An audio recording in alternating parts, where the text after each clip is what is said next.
بسم الله الرحمن الرحیم.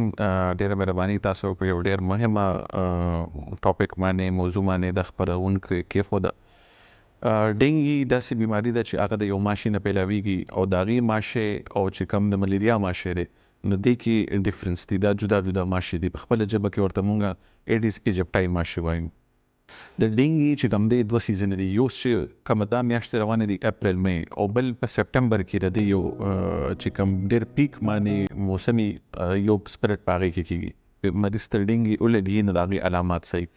ډینګي تاسو ته مه وایي چې دا داسې بیماري ده چې دا د ماشي نه پیلاویږي. نو چې ډینګي خپل ماشی دی چې کوم تاسو ما نوم ذکر کو هغه ماشي چې کله انسان باندې چکو لګوي نو هغه د دې چې کوم علامات دي هغه د تبې نه شروع کېږي چې های ګریډ فیور چلیږي. های ګریډ فیور مونږ هغې ته وایو چې هغه 103 104 105 پورې رسي او دورانیه یې ډېرې مطلب د 15 ورځو نه راواله تر 2 هفتو پورې د دې د تبې دورانیه او د هغې سره سره دا چې کومه تبې دې سره په وجود باندې ډېر شدید درد راځي. په هډوکو باندې دردونه وي، په پټو باندې دردونه وي، بل د سترګو سره غیر چاپېره پیریوربیټل پین ورته مونږ وایو هغه ډېر شدید درد پرې راځي.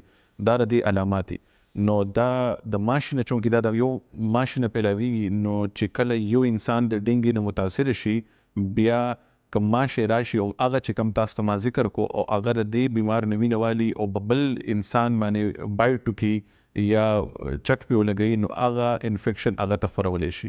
سپریټ چې کوم دی دا د ماشي نه کېږي او د دې ماشي دپاره چې کوم دی سروایو دی په کوم ځای کې چې دې ماشي گروت کېږي هغه صفا اوبه دي. نو ګنده اوبه نه صفا اوبه. دا زه بیا وایم کنه لکه مونږ اکثر خلک وایي چې مونږ د ګنده اوبه نه پرېږدو. نه، دې کې صفا اوبه چې کوم لوښو کې اوبه پراته هغه مونږ کوشش کوو چې په لوښو کې مونږ اوبه پرېنږدو، صفا اوبه. د لوښو کې ښودو چې کوم د اوبو کې ښودو چې کوم لوښي هغه مونږ الټه کېږدو او دا خاص کر دا بایټ چې کوي دا سهار ټایم کې او یا مازدیګر ټایم کې. دا د دوه ایکسټریم ټایمز دي. نو چې مونږ کله کوشش وکړو چې د صفا اوبو کې خودو لوښي مونږه الټه کېږدو یا پرې پاسه سر کېږدو یا اوبه مونږه داسې ځای کې کېنږدو چې هلته د ماشو د راتلو خطره وي. ځکه چې دې چې کوم پیدایش دی یا پذیرایي ده یا ګروت دی هغه هم په دې صفا اوبو کې کېږي. تاسو ته چې تېر شوي کال ډېر زیات خلک د دې نه متاثره شوي او ډېر وافر مقدار کې مریضان راغلي وو او ایون آی سی یو ته پکې مریضان را رسېدلي وو د ډینګي بیمارۍ په وجه باندې. دې ځل هم مریضان شروع شوي دي. نو دا اوس زمونږ په کنټرول کې ده.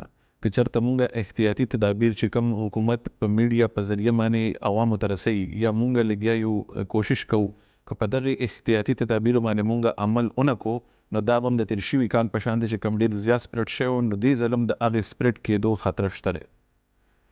میسج به زه دا ورکول غواړم چې دا داسې بیماري ده چې دې نه مونږ ځان په خپله بچ کولی شو. دا سټي بي نه ده، دا د زړه هارټ اټیک نه دی، دا بلډ پریشر نه دی، دا شوګر نه دی چې انسان ته پیدایشي راځي. دې نه مونږ ځان بچ کولی شو. ځان څنګه بچ کولی شو چې مونږ فل سلیو شرټونه واچو، مونږ ماسکیټو نیټس استعمال کوو، مونږ د اوبو ریزروایو چې کوم ځای کې اوبه پاتې کېږي هغه ریزروایو مونږ ختم کو.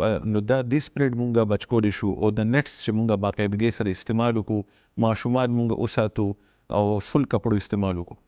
بس دا میسج دی او هوپفولي چې خلک آیډیلز په دې باندې عمل وکړي نو دې سپریډ هم مونږ ودرولی شو، مونږ د دې نه بچ کېدی شو.